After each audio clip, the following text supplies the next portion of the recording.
Welcome back. Let us continue the discussion on heat and mass transfer. So, what we looked at the binary diffusion coefficient, and from kinetic theory how we can get those coefficients. Now, we will look at some of the application of the mass transfer. For example, we start the application of mass transfer. Let us say we look at this problem of Stefan problem. So, here is an schematic of that particular one. Through top there is a gas flow and that has A and B, and this is at coordinate x 0 and this is L, and there are some other, this is at the interface y A, this is liquid. So, that is the definition of the problem. Now, there are some assumptions which are associated with the Stefan problem. First one is that liquid A in the cylinder maintained at the fixed height. So, that means this is the liquid, that is why this is the boundary condition, at that interface this will be y A. So, within that this is maintained at a fixed height. The whole thing is at steady state, which is very important, because once we assume steady state, then the equations with the ancillary term that disappears. Then concentration of A in the flowing gas is less than A at the liquid vapor interface. So, this is the liquid vapor interface. So, this is the interface. Now, what it says that concentration of A in the flowing gas is less than that at the interface, and B is insoluble in liquid A. Now, one can write the overall conservation of mass, that is m dot x is constant, which is sum of m dot A and m dot B. So, that is your sort of mass conservation, which is one of the basic fundamental principle. Now, since your m dot B is 0, m dot A becomes, which is constant. Okay. Now, we have already seen in the m dot A is y A m dot A minus rho d A B d y A d x. This is already established. Now, if we these two, if you rearrange and separate the variables, so what you do rearrangement and separation of variables. So, what we get m dot A by rho d A B d x d y A by 1 minus y A. So, that is what we get. Now, if we assume rho d A B to be constant, so that is one may assume. If that is constant, then we can integrate this equation. So, we can integrate, and what we get is that m dot A rho d A B x equals to ln 1 minus y A plus C. So, with the boundary condition, so y A at x 0 is y A I. So, using that we can eliminate C. So, use this boundary condition, and then we get that y a x equals to 1 minus y a I exponential x by rho d a b. So, that is what we get. This is by eliminating C, that integration constant, from 4.37. So, that is what you get. Now, the mass flux of A, for that we need one more boundary condition, and that we can put at x equals to 8 is y a infinity.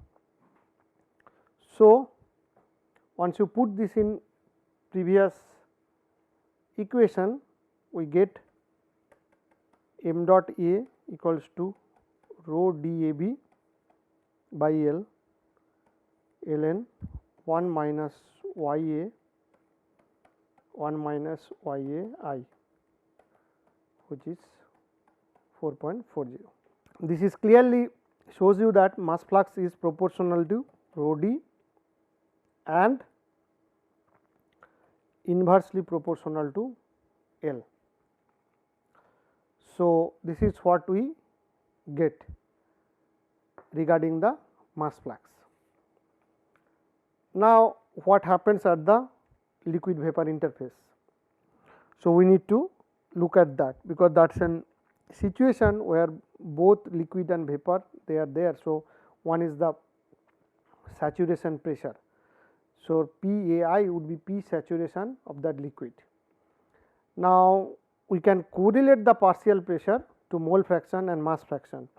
So, mass fraction Y A of I would be P saturation pressure at that liquid by P molecular weight of A by molecular weight of the mixture.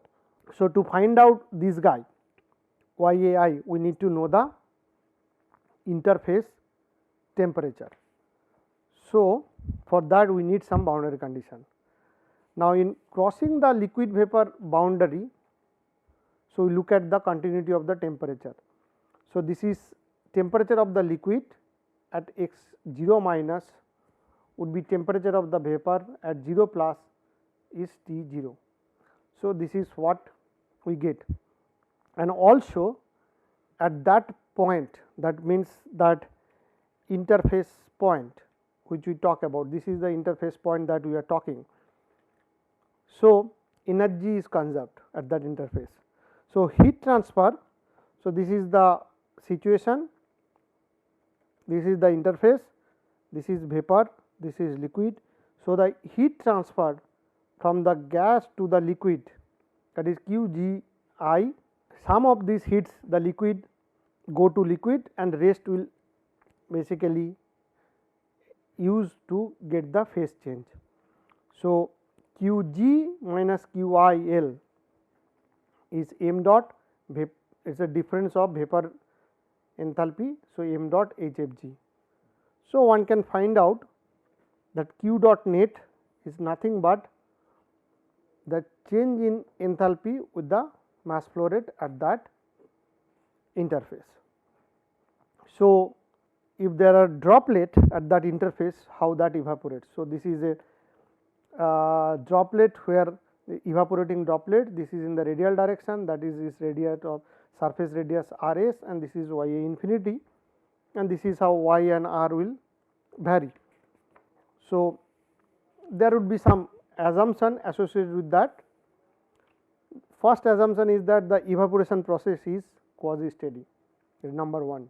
Then the droplet temperature is uniform and the temperature is assumed to be some fixed value below the boiling point of the liquid. So, that is another important point. Then the mass fraction of vapor at the droplet interface is determined by liquid vapor equilibrium at the droplet temperature, and also we assume the constant physical properties like rho d, like that. With this assumption, one can see the find out the evaporation rate. Okay. It will be similar to the Stefan problem except change in coordinate system. So, overall mass conservation will give us m dot r equals to constant equals to 4 pi r square m dot. So, that is my mass conservation. Then the species conservation for droplet vapor, that would be another thing which is equals to y a minus rho d a b d r, which is 4.47. So, these are the, one is the mass conservation, one is the species conservation. Now, we substitute 4.46 into 4.47 and what we get? We solve for m dot, and m dot equals to minus 4 pi r square divided by rho d a b 1 minus y a d y a by d r. Now, once you get this, you can always integrate and apply the boundary condition. So, one of the boundary condition is that y at r equals to r s, that is droplet surface y a s, which will get you y a with the r is 1 minus y a s exponential minus m dot by 4 pi rho d a b r divided by exponential minus m dot 4 pi rho d a b r s. So, that is what you get for radial profile of the mass fraction. Now, we can calculate the evaporation rate from equation 4.50 by setting y a equals to y a infinity for r tends to infinity.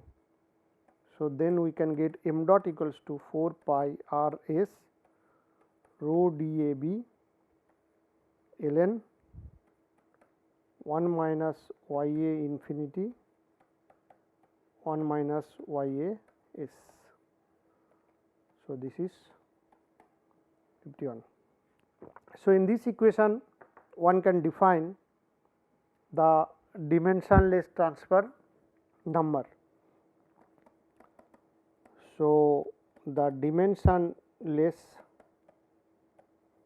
transfer number, which is let us say b y, then 1 plus b y would be 1 minus y a infinity by 1 minus y a s. So, once we define this dimensional number, we actually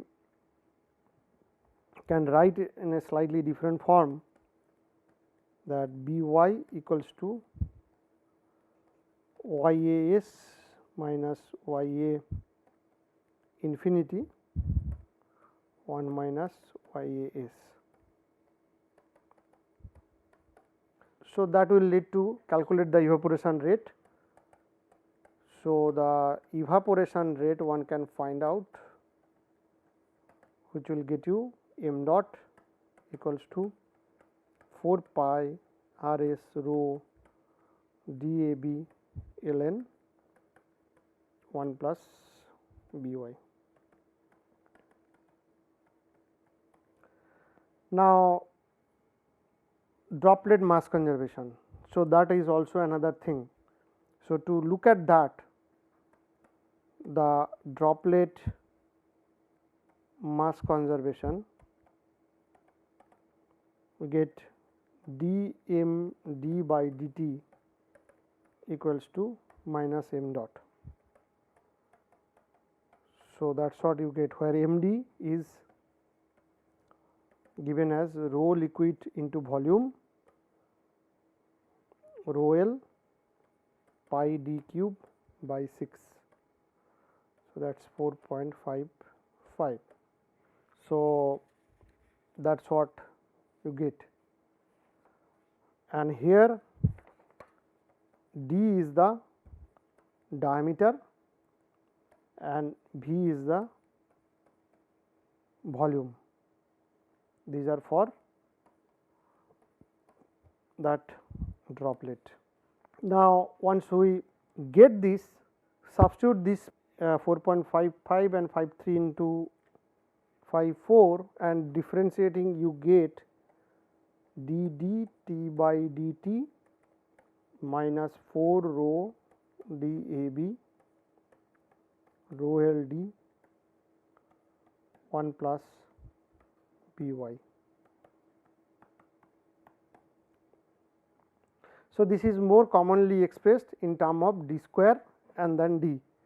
So, if you take that d t by 2, this will be 8 rho d a b by rho L ln 1 plus b y.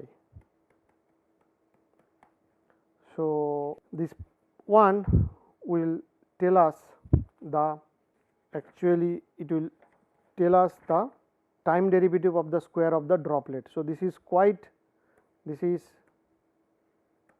commonly used term, and what it tells us that the derivative of the square of the droplet diameter is constant. So, d square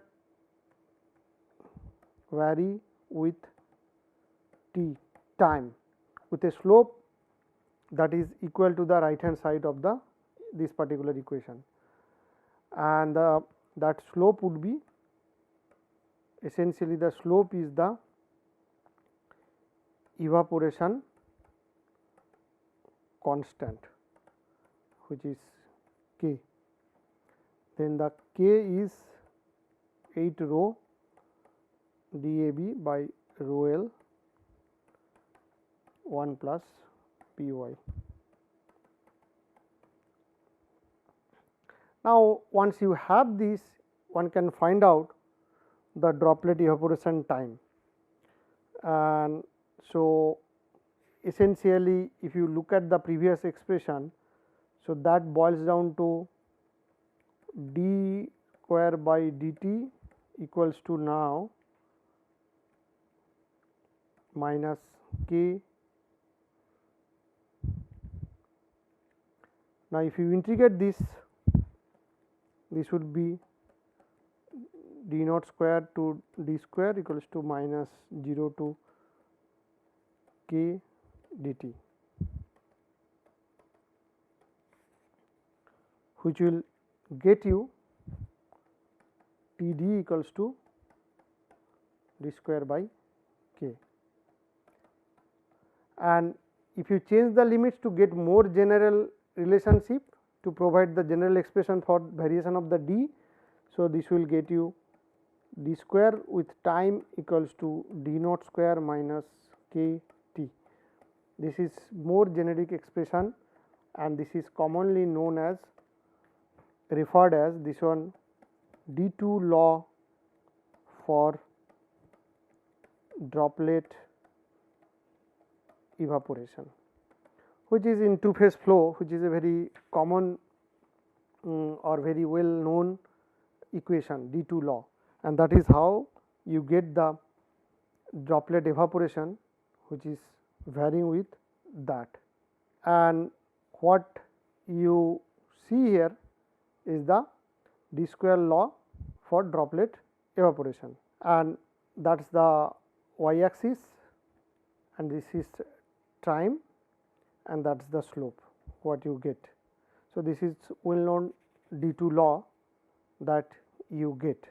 So, that is pretty much all about the heat and mass transfer that we wanted to discuss, and then we will now move to the coupling of chemical kinetics and the thermodynamics.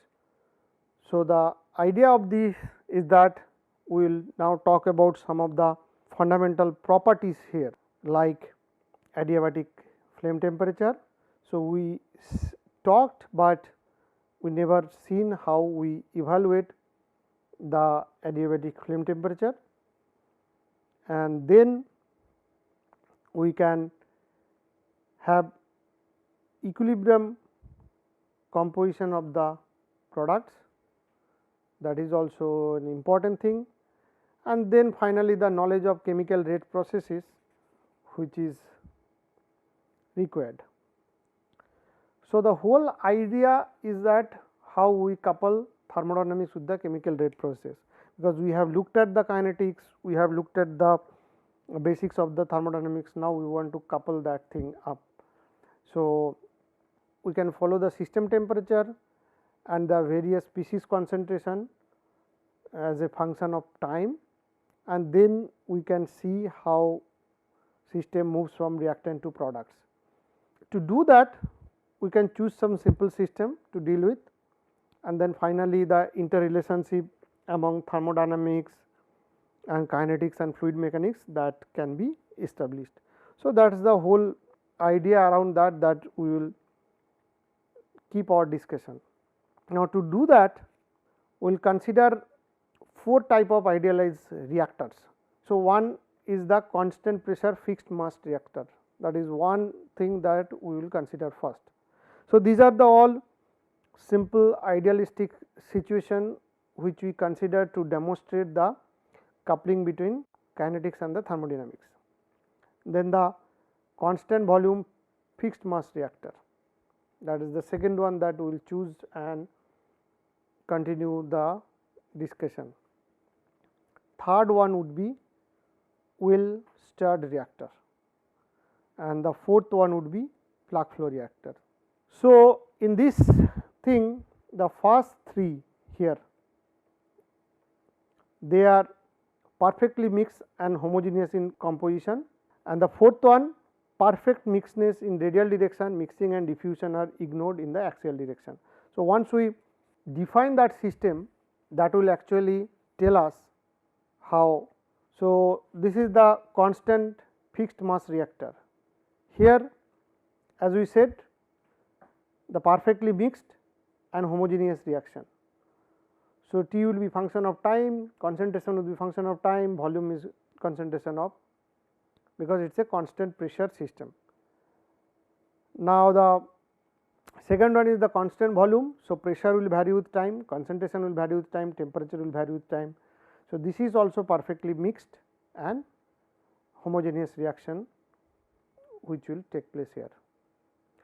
Third one, well stirred reactor, some reactants comes in, it goes out. So, temperature will be constant, pressure constant and concentration constant. So, it is in steady state, steady flow, perfectly mixed. Okay. And fourth one is the plug flow reactor, where the reactant comes in, there is a control volume where the goes out. So, temperature is a function of direction, concentration is a function of direction, pressure is a function of direction, velocity is like that. So, it is a steady state, steady flow, no axial mixing. So, these are the things. So, now we first start with the constant pressure fixed mass reactor. So, the application of the conservation law. So, it is perfectly mixed. So, this is the schematic of that constant pressure and homogeneous reactor. What it does, that is the reactants react at each and every location within the volume at same time. So, that is what it happens. So, within this, the reactants react at each and every location within the volume. Second, no temperature composition gradient within the mixture, that means within this there will be no temperature gradient or composition gradient. Single temperature and set of species concentration are sufficient to describe the evolution of the system. So, if we take this particular system, the evaluation can be described by single temperature and set of species. And now, the due to reaction, both temperature and volume will increase with time, and there would be heat transfer through the reaction vessels. So, that is also going to be there. Now, the conservation of energy for fixed mass system, if we look at the energy conservation equation. So, which will give you q dot minus w dot equals to m du by dt. Now, q dot is the heat transfer, w dot is the work done. Now, we use the definition of enthalpy U plus P V, and differentiating will give us du by dt dH by dt minus P dV by dt. So, that is what we get. Now, if we assume the work, so that is an assumption that it is only the P dV work at piston, then W dot by m is P dV by dt. Now, if we put things together, what we get? Q dot by m equals to dH by dt. So, that is what we get. Now, the system enthalpy we can estimate in terms of composition. So, that would be H equals to bar mass, which is summation over all the species Ni Hi by mass. So, you can calculate that these things. Now, we differentiating the previous equation gives you, once we differentiate that, it will give you dH by dt, which is 1 by m, and this is I Hi dNi by dt plus summation over I Ni dHi by dt. So, this is so now ideal gas behavior, that is Hi would be function of temperature only. So, what one can write is that dH by dt equals to dt by dt equals to Cpi dt by dt. Now, where Cpi is the molar specific heat at constant pressure. So, this is where we stop today, and we will take it up in the next lecture.